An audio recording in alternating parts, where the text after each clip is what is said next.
Chapter 12, CIA Production of Finished Intelligence. The main purpose of the intelligence system of the United States is to provide the President, his chief advisors, and the Congress in appropriate ways with the best information about activities abroad that can be obtained. It is not surprising, therefore, that the quality of finished intelligence produced by the intelligence agencies has been a source of continuing concern and controversy. Policymakers are understandably seldom satisfied with the intelligence they receive, for they want and need intelligence which eliminates uncertainties and ensures successful policy decisions. Since such perfection is unattainable, however, a realistic question is how to evaluate and improve the quality of our finished intelligence. This is an extremely complicated and difficult area. The simple answer is that there are no objective criteria or standards that can be universally applied. In the end, the assessment by policymakers of the value and quality of our finished intelligence is necessarily subjective. There is a record of steadily improved quality over the years, but the need for a higher level of performance is accepted both at the policy level and among the intelligence agencies of the U.S. government. The committee's examination of the production of finished intelligence focused on the CIA and within it, the Directorate of Intelligence, DDI. This is by no means the whole of national intelligence, but it is the core element in the production of finished national intelligence. The CIA's Directorate of Intelligence is by far the best analytical organization for the production of finished intelligence within the government, but it does have shortcomings. The CIA, for its part, has, in the view of the committee, made creditable efforts to improve the quality of finished intelligence, although much remains to be done.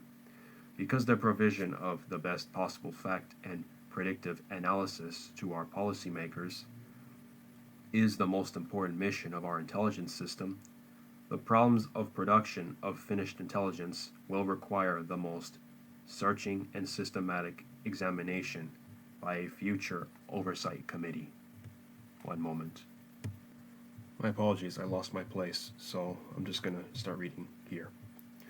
The committee's examination of the production of finished intelligence focused on the CIA and within it, the Directorate of Intelligence, DDI.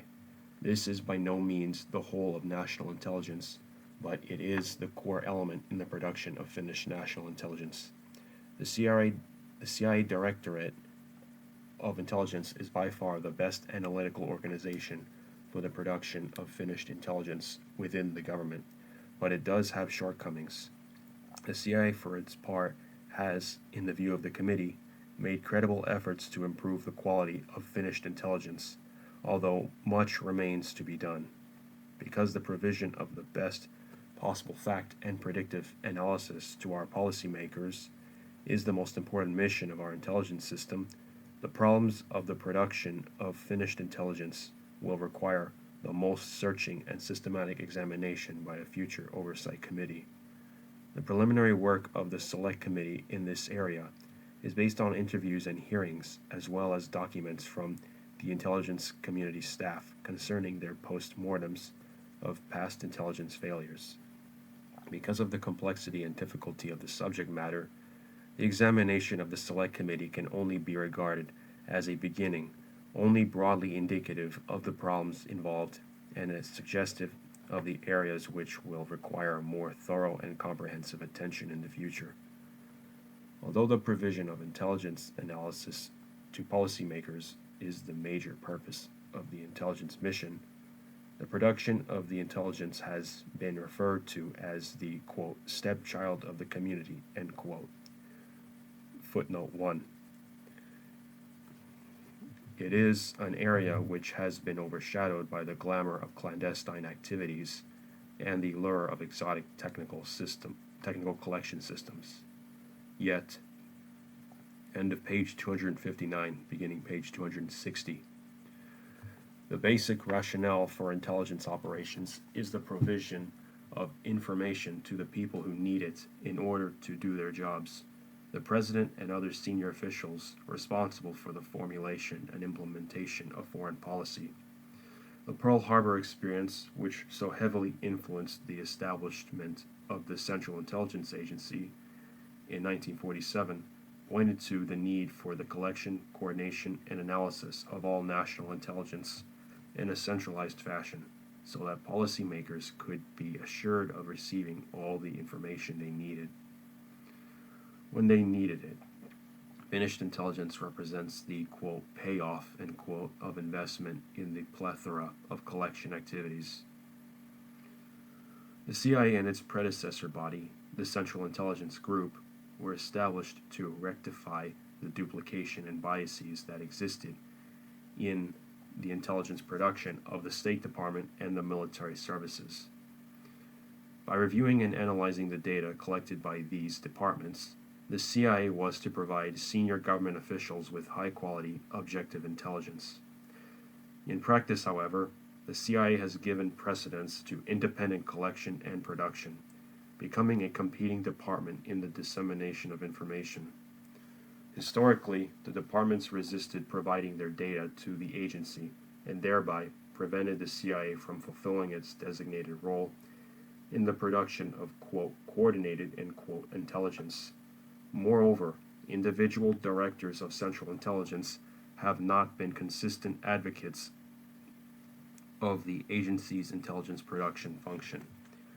For the directors of Central Intelligence, the demands of administering an organization with thousands of employees, and in particular, the requirements of supervising clandestine operations, encroached on the intended priority of intelligence production.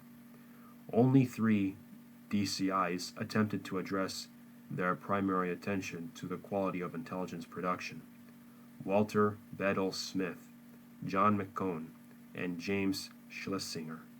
In each case, the Director of Central Intelligence's attitude was a function of his background, his relative strength as director, and the particular demands of his time in office. In recent years, however, and particularly with the introduction of advanced technical collection systems, the requirement for bringing together the vast quantities of information into usable analytic forms has become the primary concern of the intelligence community. In the course of its investigation, certain problems and issues in the area of production of finished intelligence in the CIA have come to the attention of the committee. The committee believes these problems deserve immediate attention by both the executive branch and future congressional oversight bodies. These problems bear directly on the priority given to finished intelligence by policymakers. Other issues raised here, such as the personnel system of the DDI and the organizational structure of intelligence production, are really functions of the larger issue of priorities. Briefly defined, the production of intelligence is the process whereby the data collected by the intelligence community is transformed into intelligence reports and studies that are relevant to the concerns of senior policy makers. Intelligence production involves many tasks. It begins with the collation and evaluation of incoming, quote, raw, end quote, intelligence reporting, direct from the collectors, whether from open sources, the clandestine service, or signals, intercepts, and other means. Reading footnote 1. Office of Management and Budget, quote, a review of the intelligence community, end quote, March 10th, 71. Hereinafter cited as the Schlesinger Report, page 11. End of page 260, beginning page 261. Of technical collection. The significance of new reporting is analyzed often in relation to intelligence already available on the subject. The preparation of, quote, finished, end quote, intelligence reports, the outcome of the production process, thus entails the evaluation and analysis of the full range of raw reporting from a variety of collection means. Production of finished intelligence is done within the intelligence community by the Central Intelligence Agency, the Defense Intelligence Agency, DIA, and the State Department's Bureau of Intelligence and Research, INR. Within the CIA, which is responsible for the production of, quote, national intelligence, end quote, both the Intelligence Directorate and the Directorate of Science and Technology, DDS&T, produce finished intelligence. The Select Committee has focused on the DDI, although the issues and problems cited are applicable in varying degrees to other production elements as well. Subsection A, or Section A, Evolution of the CIA's Intelligence Directorate. The scope of the DDI's mission is global. It covers the affairs of any foreign country from the standpoint of politics, economics, defense, geography, cartography, and biography. Scientific reporting is largely the responsibility of the Directorate of Science and Technology. The Directorate of Intelligence was formally established on January 2, 1952. Specifically, the intelligence activities which the DDI originally administered were A. Production of finished intelligence by the Office of National Estimates, ONE, Current Intelligence, OCI, Research and Reports, ORR, and Scientific Intelligence, OSI. B. Collection of essentially overt information by the divisions of the Office of Operations, OO, Foreign Broadcast Information, FBID, Foreign Documents, FDD, and Contacts, CD. C. Dissemination, storage, and retrieval of unevaluated intelligence information and basic reference documentation by the Office of Collection and Dissemination, OCD. D. Coordination of intelligence collection by the Office of Intelligence Coordination, OCI. In the 23 years since its founding, the Intelligence Directorate has gone through a number of reorganizations stimulated by advice from external panels, changing internal circumstances, shifting requirements for finished intelligence production, and reduced resources with which to perform its mission. Footnote 2. Pausing the reading and reading footnote 2. The information contained in this section on the evolution of the DDI is derived primarily from a CIA paper prepared for the Select Committee by the Office of the DDI. Quote, the Directorate of Intelligence, a brief description, end quote. Hereinafter cited as, quote, the Directorate of Intelligence, end quote. December 1975. Resuming the reading. Changes in the first few years were fairly rare. In 1954, the OIC was abolished, and in 1963, the Office of Strategic Intelligence was transferred to a new Directorate for Science and Technology.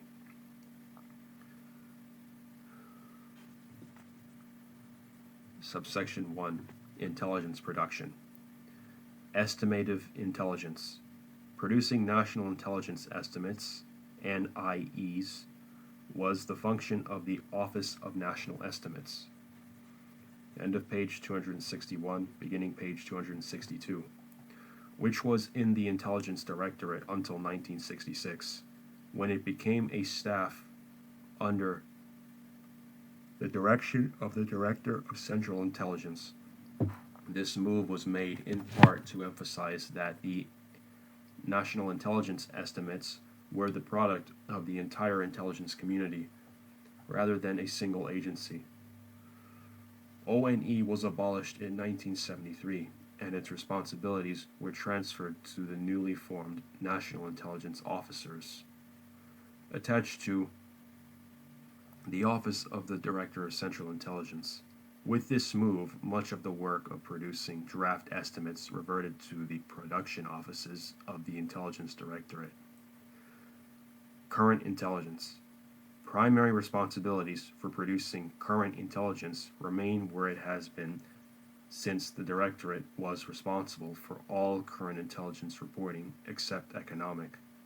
At present, however, it concentrates on current political reporting, leaving the preparation of reports on economic, military, geographic, and scientific developments to the research offices responsible for these matters.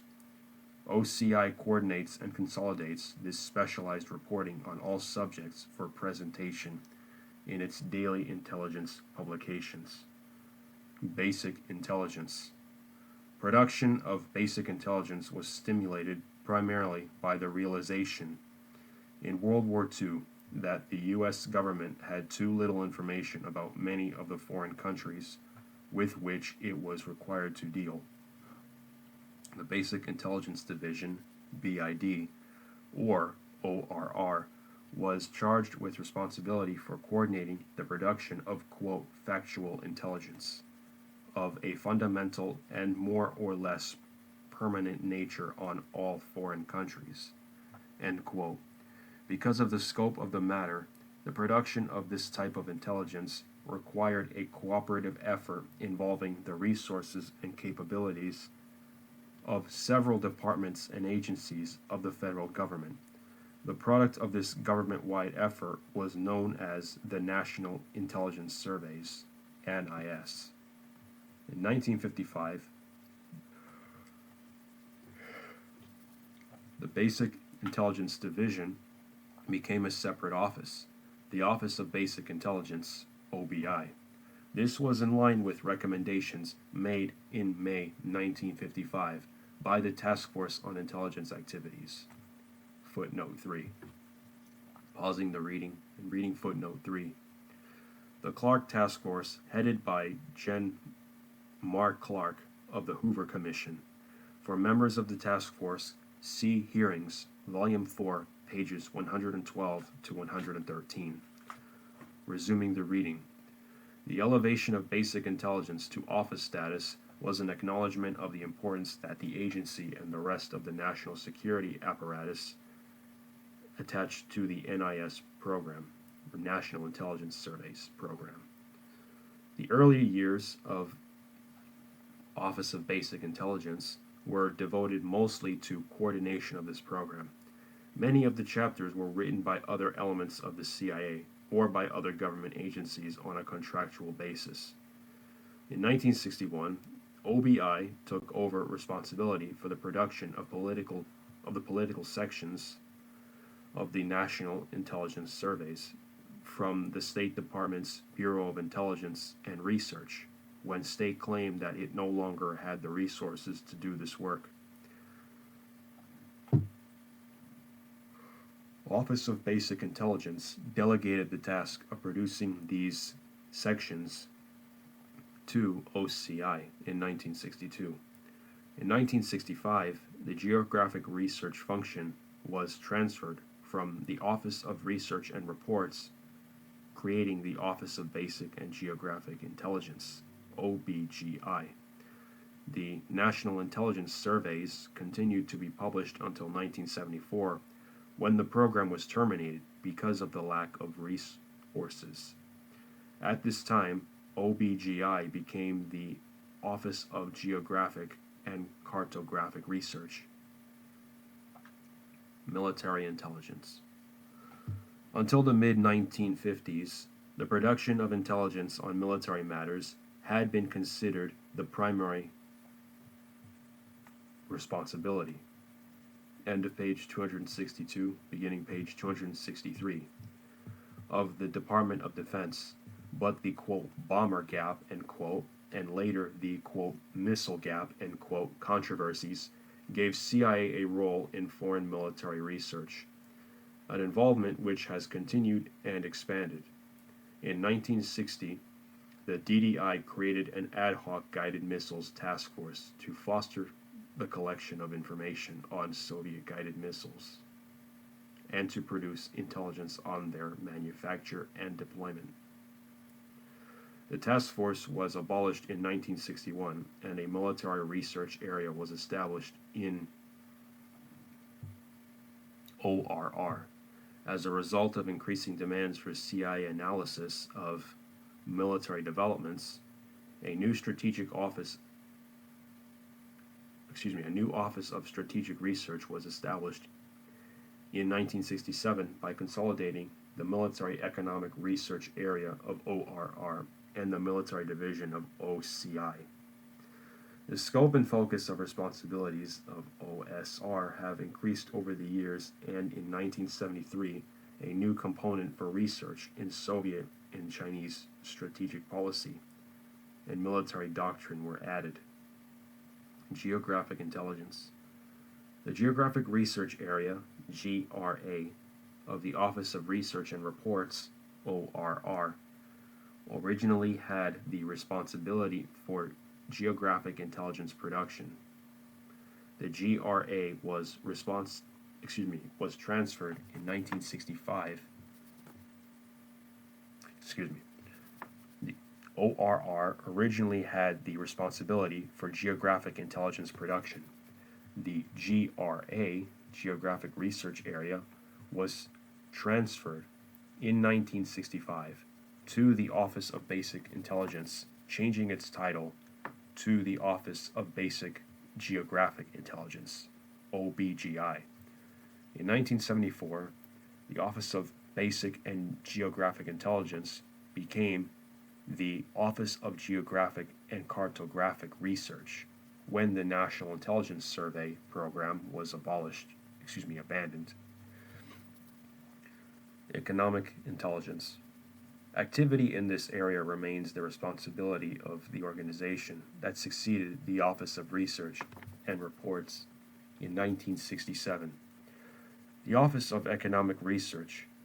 In earlier years, the agency concentrated its economic research largely on the communist states.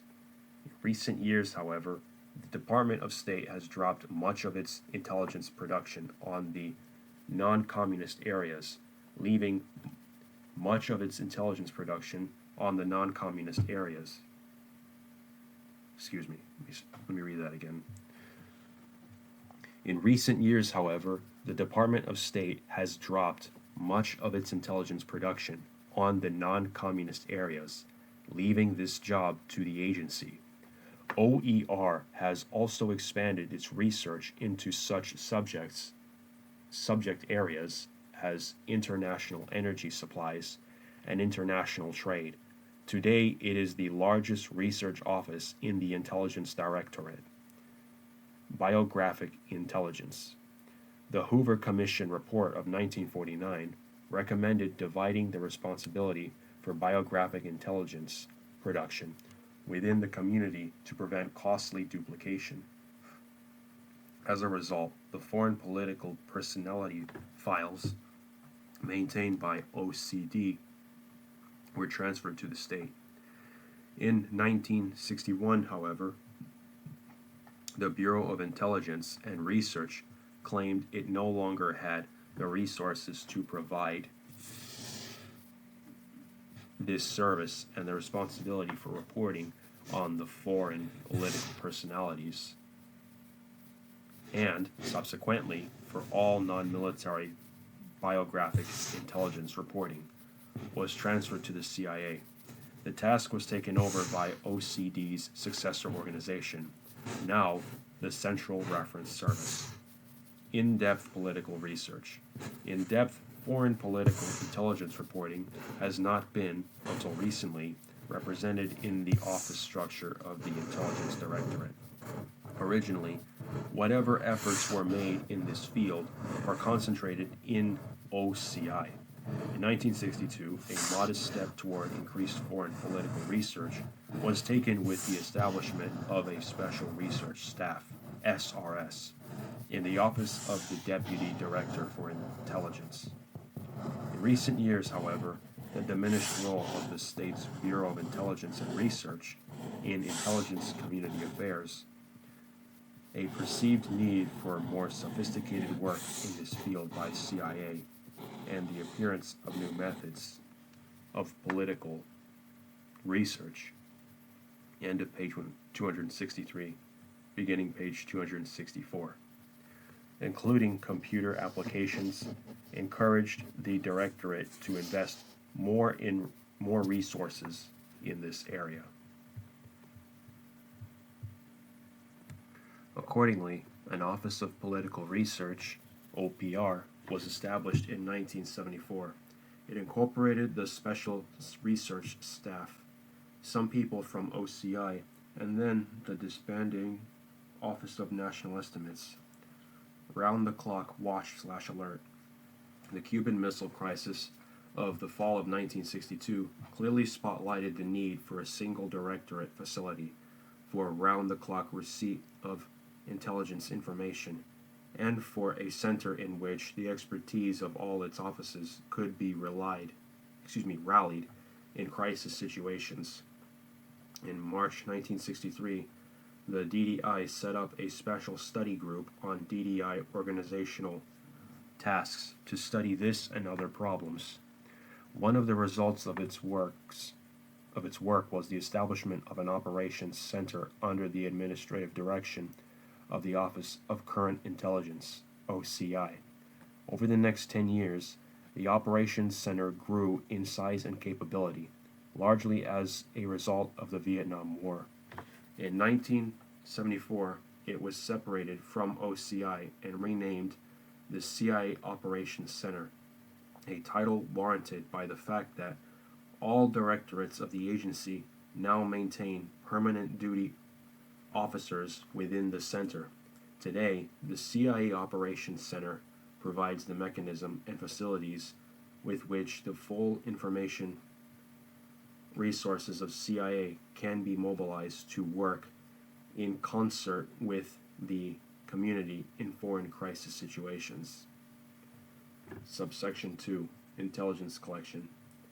At its founding in 1952, the Intelligence Directorate inherited the Office of Operations, OO, from the then Directorate of Plans, today's Operations Directorate.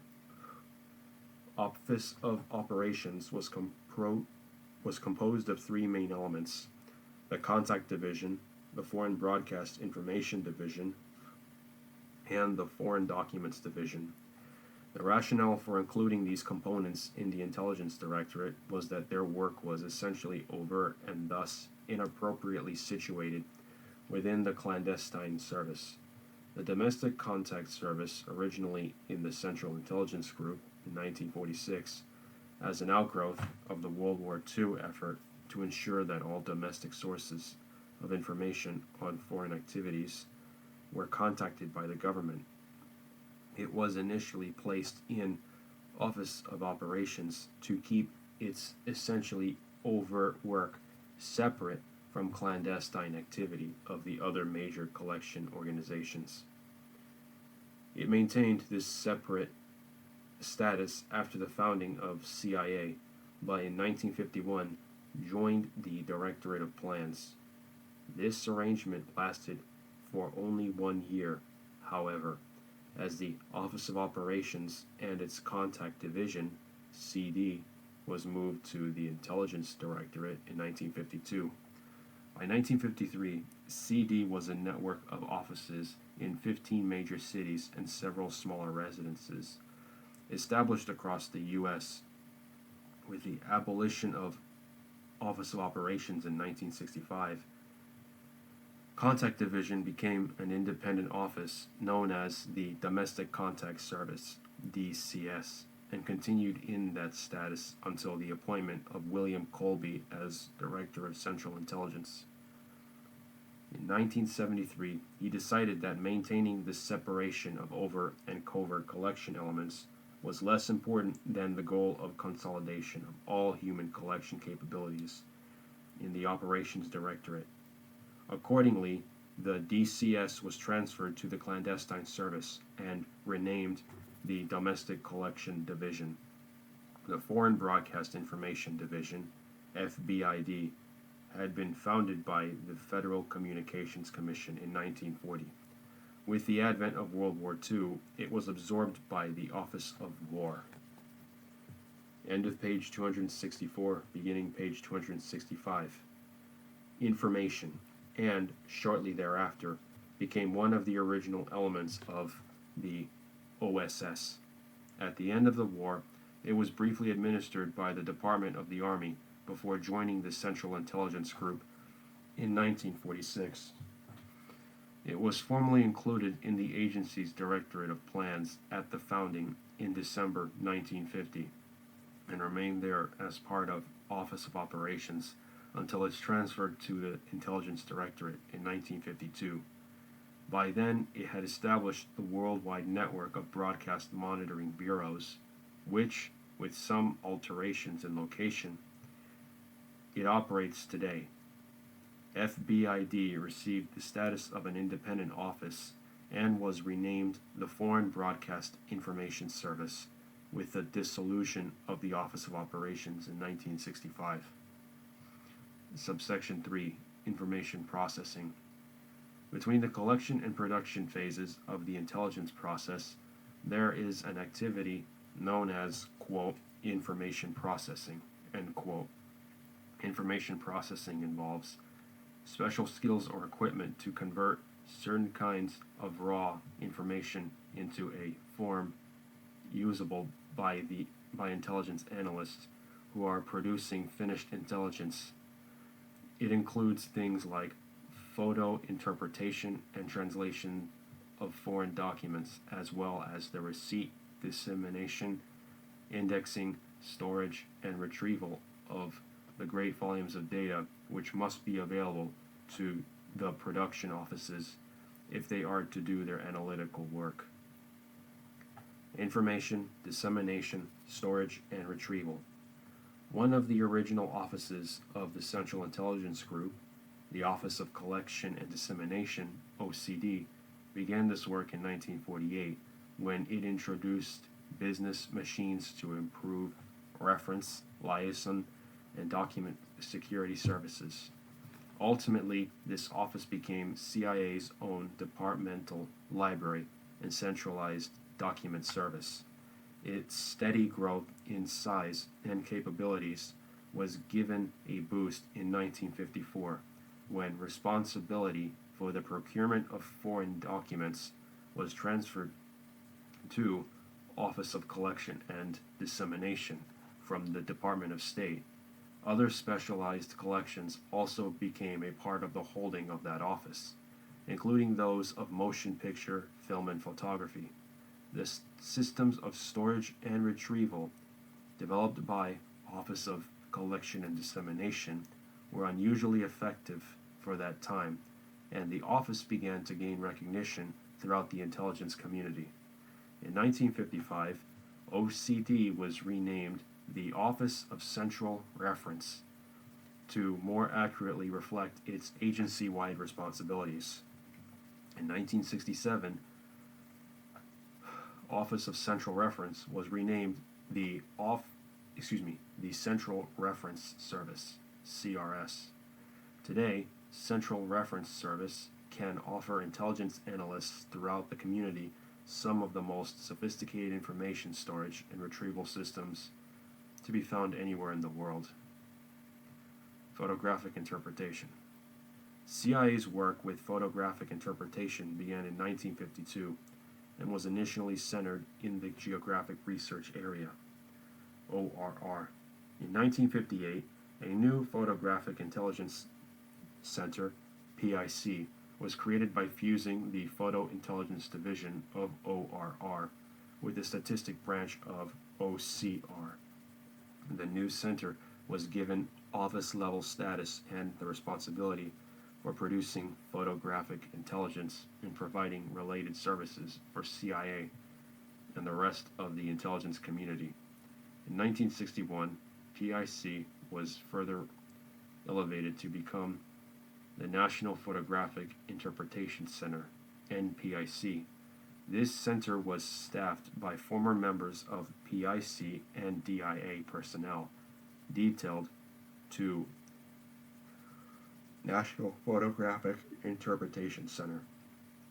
All personnel were functionally under the director, and PIC, who continued to report to the DDI. End of page 265, beginning page 266. An interagency study conducted in 1967 concluded that NPIC's national intelligence responsibilities had grown so substantially that departmental imagery analysis requirements were not being adequately served. Accordingly, the DDI established an Imagery Analysis Service, IAS, as a separate office of the Directorate to deal exclusively with the photo intelligence requirements of CIA.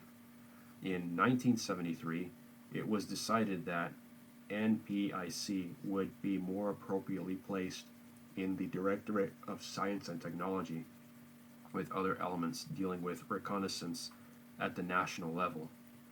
Translation services.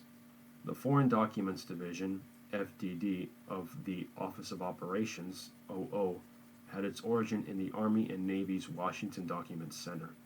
Founded in 1944, it was a repository for captured Japanese and German records. It was absorbed by the Central Intelligence Group in 1946 and, during the late 40s, evolved from a repository into an exploiter of all foreign language documents coming into the community. It joined the Central Intelligence Agency as part of Office of Operations into the Directorate of Plans, with the transfer of Office of Operations to the Intelligence Directorate in 1952. FDD continued to expand its work into the field of document exploration, concentrating increasingly on materials received from communist countries. In 1964, it was separated from OO to become part of the Office of Central Reference, OCR. This arrangement lasted only 3 years, however, as FDD was transferred again to become part of FBIS in 1967. The intent of this move was to combine the Directorate's efforts to exploit foreign media, radio, and press in a single service and to concentrate its major assets in terms of foreign language capabilities. FDD remains in FBIS to this day, providing translation services for the agency, the community, and to a lesser degree, for the government and the general public. Directorate of Intelligence.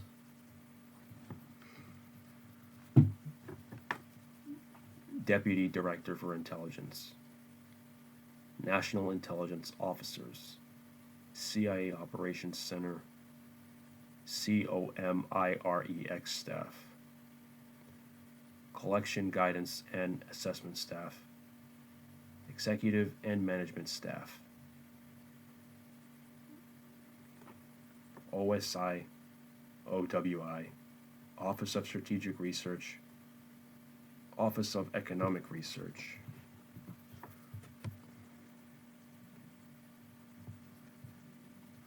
Office of Political Research, Office of Geographic, Cartographic Research, Office of Current Intelligence, Central Reference Service, Imagery Analysis Service, Foreign Broadcast Information Service.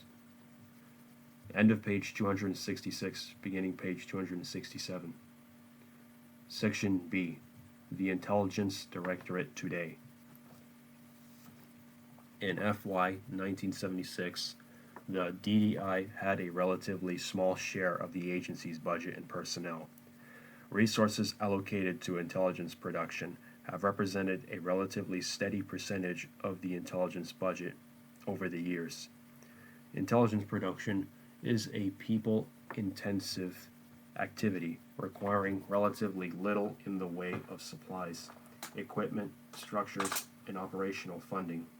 The Intelligence Director spends approximately 75% of its budget on salaries of the positions in the DDI, 74% are classified as professional and 26% as clerical. Of the total, 54% are directly involved in, quote, intelligence production, end quote, researching data, analyzing information, and writing reports. 28% are tasked with, quote, intelligence processing, end quote, performing reference and retrieval functions, preparing publications, or providing other support services.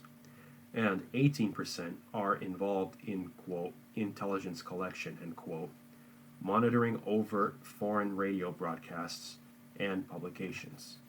Footnote 4. Pausing the reading and reading footnote 4. Quote, the Directorate of Intelligence, end quote, page 4. Resuming the reading. The most important group of DDI products consists of the daily intelligence publications, designed to, quote, alert the foreign affairs community to significant developments abroad and to analyze specific problems or broadly based trends in the international arena, end quote. Footnote 5. Pausing the reading and reading footnote 5. IBID, page 2. Resuming the reading. These include the President's Daily Brief, the National Intelligence Daily, prepared for cabinet and sub-cabinet level consumers, and the National Intelligence Bulletin, distributed more broadly to the defense and foreign affairs communities. The DDI issues a number of weekly periodicals on specialized subjects prepared in the research offices of the Directorate.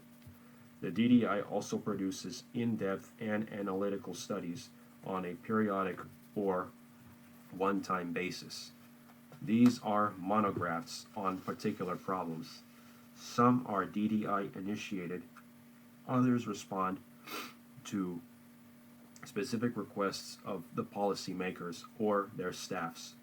In addition, DDI analysts usually provide the bulk of the staff work for the National Intelligence Estimates, NIE, which are prepared under the auspices of the National Intelligence Officers, NIOs. Footnote 6. Pausing the reading and reading footnote 6. IBID, page 2. Resuming the reading. The Intelligence Directorate also performs a variety of coordinating and analytical services in providing intelligence support to policymaking. Most National Security Council NSC meetings begin with an assessment of the current situation given by the Director of Central Intelligence and prepared by DDI analysts. The DCI, similarly supported by DDI personnel, also participates in an array of interagency policy groups, e.g., the 40 Committee, the Senior Review Group, the Washington Special Action Group, and the Strategic Arms Limitation Talks, in brackets SALT, S-A-L-T, end brackets, Verification Panel. The Director of Central Intelligence's representatives are involved in lower-level interdepartmental groups, including geographic area groups, functional area groups, and ad hoc groups. Analysts from DDI frequently contribute to the preparation of National Security Study Memoranda, NSSMs, which are usually end of page 267, beginning page 268, drafted by interagency groups under the direction of the National Security Council, or just NSC staff. Often a NSSM will include an intelligence assessment of the problem at hand as an annex to the memo itself. This might be also summarized in the text. 3 examples illustrate how the DDI contributes such intelligence support. A SALT support staff has been assembled in CIA to coordinate SALT-related activities of production offices in the DDI and DDSNT. The staff serves as the point of contact to respond to intelligence requirements generated by the NSC staff, the verification panel, and the U.S. SALT delegation. The staff relies on the analytical offices of the CIA for substantive intelligence. In another case, after the 1973 Middle East War, the DDI was asked to examine all aspects of possible Sinai withdrawal lines on the basis of political, military, geographic, and ethnic considerations. 8 alternative lines were prepared for the Sinai, a number of which Secretary of State Henry Kissinger used in mediating the negotiations between Egypt and Israel.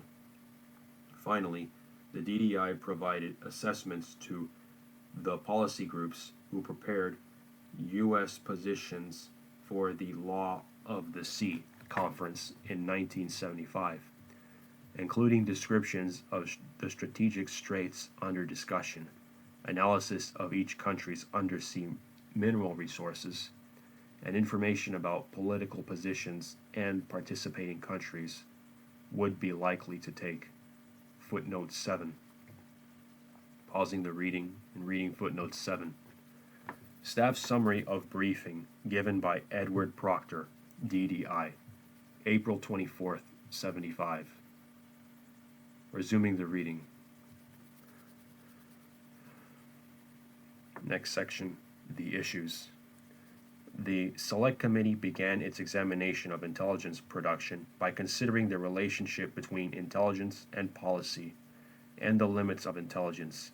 These considerations served to highlight certain problems in production which the committee feels deserve further attention by both the executive branch and congressional oversight bodies. These problems bear on the key issues of quality, timeliness, and relevance of finished intelligence. They derive in large part from the nature of presidential leadership and the particular emphasis and preoccupations of successive directors of Central Intelligence. In the past, the national leadership has used the CIA for more operational purposes than for its analytic capabilities. Other concerns derive from the structure of the analytical personnel system, the intelligence culture, and the nature of the intelligence process. The overload of the system, the preoccupation with current events, and the lack of sufficient quality control and consumer guidance and evaluation. Section C. The relationship between intelligence and policy. The relationship between intelligence and policy is a delicate and carefully balanced one. One witness told the Select Committee that there is a, quote, natural tension, end quote, between the two, and that if the policy-intelligence relationship is to work, there must be mutual respect, trust, civility, and also a certain distance. Intelligence people must provide honest and best judgments and avoid intrusion on decision-making or attempts to influence it.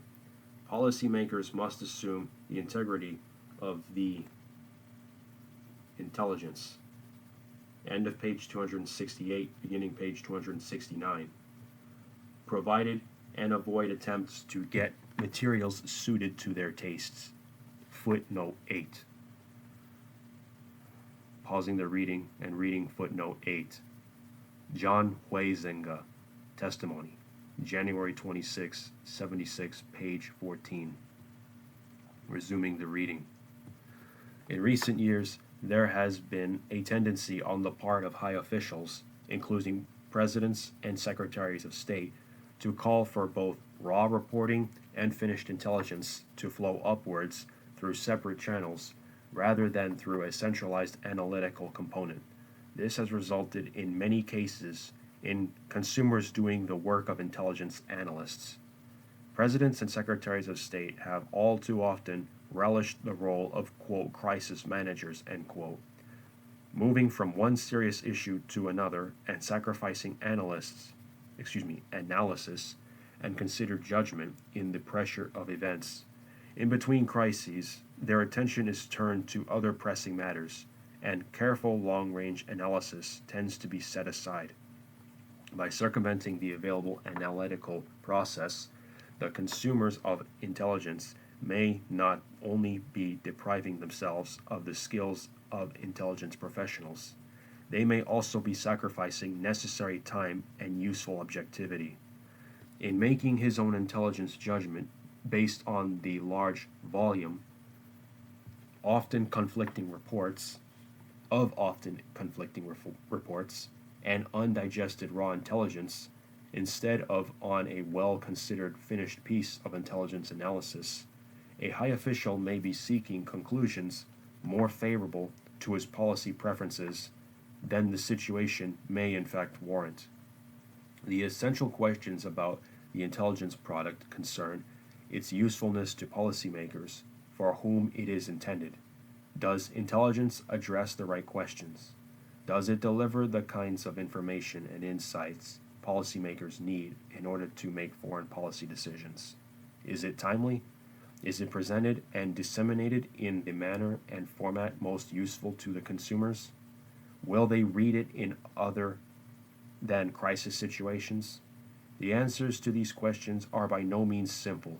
Still, the Select Committee believes they are deserving of examination and periodic re-examination in the interest of maintaining an effective intelligence service.